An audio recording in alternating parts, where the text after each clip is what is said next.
Network security is the backbone of digital safety.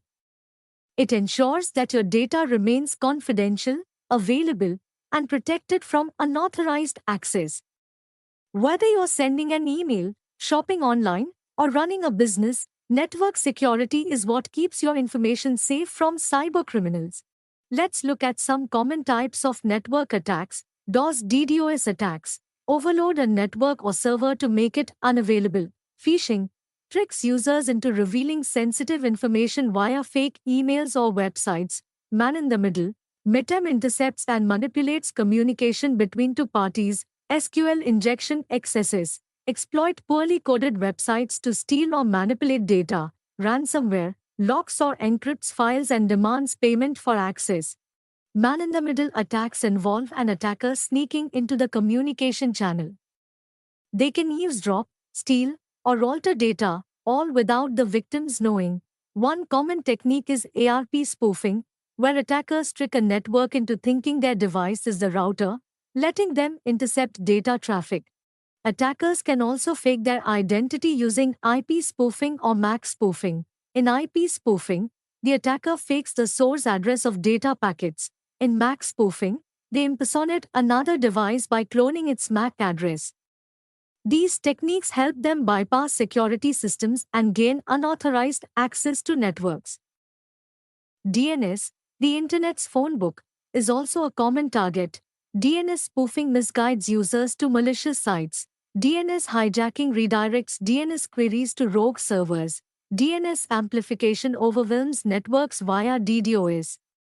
DNS tunneling creates covered channels for data exfiltration. Attackers use these methods to steal data or crash services without raising alarms. Penetration testing, or pen testing, is like a fire drill for your network. Ethical hackers simulate real attacks to find vulnerabilities before real hackers do. They follow a structured process: planning, reconnaissance, scanning, exploitation, and reporting. Depending on the level of access, testing can be black box, white box, or gray box. A firewall acts as a barrier between a trusted internal network and untrusted external sources.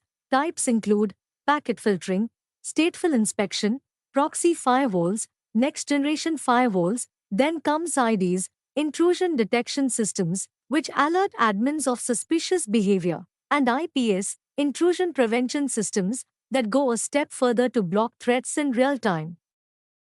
Wireless networks need protection too.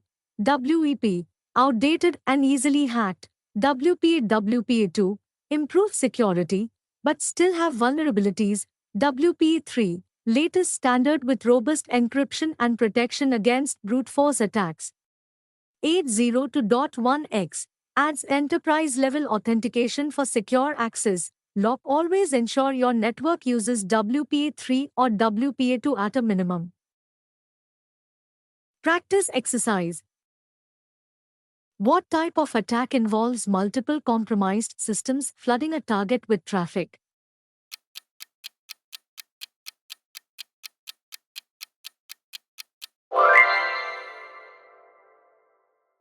ARP spoofing is a technique used to associate an attacker's MAC address with the IP address of another device.